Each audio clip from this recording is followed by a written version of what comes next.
বাতিজা আর বারা গাল্লা অনেক কষ্ট লাগে। বেচারা মরিও গেছে মারিও গেছে। কাকা মরে গেছে ঠিক আছে বুঝছি, কিন্তু মারিয়ে গেছে বলতে এটা তো বুঝলাম না। এই যে ধর চতুর্দিকে তো টাকা পয়সা কালেকশন করছে, কেউ কেউ তো হলাত করছে, কিস্তি লইছে, বেচারারা চিকিৎসা করবে লাই, কিন্তু দিন শেষে বেচারা তো মারা গেছে। এখন এই বেচার নেকিটে এখন হুজন লাগতো না যে তার কতন টে হলাত করছে তারা কি মানবো নাকি? না কাকা আসলে আপনার কথা ঠিক আছে, তবে কাকা এটা তো মানতে হইব, জন্ম মৃত্যু বিবাহ এটা স্বয়ং আল্লাহর হাতে। বাতিজা রে, জন্ম মৃত্যু বিয়ে এটা আল্লাহর হাতে, এটা আমিও জানি, কিন্তু জন্ম এবং মৃত্যুরে লই কিছু কিছু মানুষে এমনভাবে ব্যবসা শুরু করে দিছে যেটা বলার বাহিরে। এমন অনেক ঘটনা আছে পূর্বে ঘটিয়ে আইছে। একটা মানুষ মারা যাইবার হরেও ওই মানুষ এর আইসিউতে রাখছে যাতে করে আইসিউর বিল উড়ে হসপিটাল কর্তৃপক্ষ যাতে লাভবান হয়।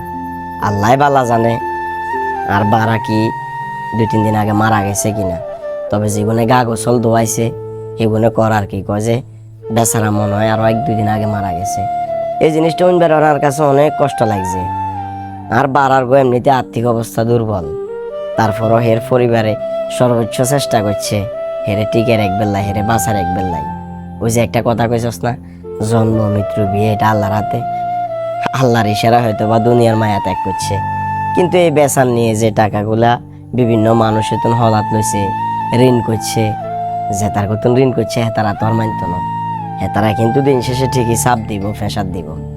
বাতিজা আমি মাঝে মধ্যে ভাবি যদি এরকম একটা আইন চালু হইতো, যদি এরকম একটা নিয়ম চালু হইতো যে হসপিটালে তো একটা রোগী সুস্থ হয়ে যদি বার হয় তবে হসপিটাল কর্তৃপক্ষ টাকা পাইব।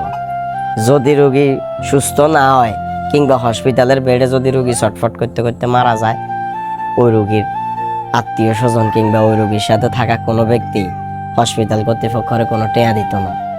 আর কাছে কেন জানি মনে হয় এরকম একটা আইন চালু হইলে হয়তো বা হাসপাতাল নামক কসাইখানাগুলার ইনকামটা বন্ধ হইতো, দান্দাটা বন্ধ হইতো, হয়তো বা আন্ডা মতো গরিব অসহায় মানুষের স্বস্তির নিঃশ্বাস ফেলার একটা জায়গা তৈরি হইতো।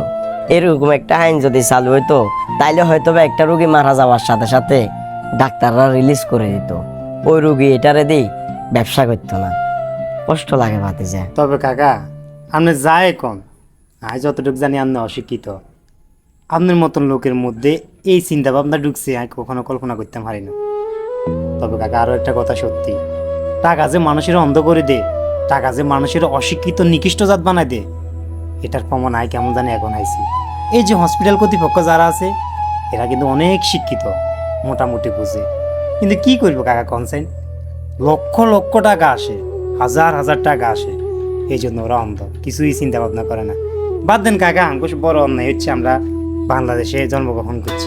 বাংলাদেশে ব্যাঙ্গের ছাতার মতো হাসপাতাল, কিন্তু হাসপাতালের ভিতরে যে একটা উন্নত চিকিৎসার ব্যবস্থা থাকা দরকার ওই জিনিসটা নয় ভাতিজা। বাদ দেন কাকা, আমরা বাংলাদেশে জন্মগ্রহণ করছি, এটাই আমরা অপরাধ। কাকা এগুলো নিয়ে কথা বলি।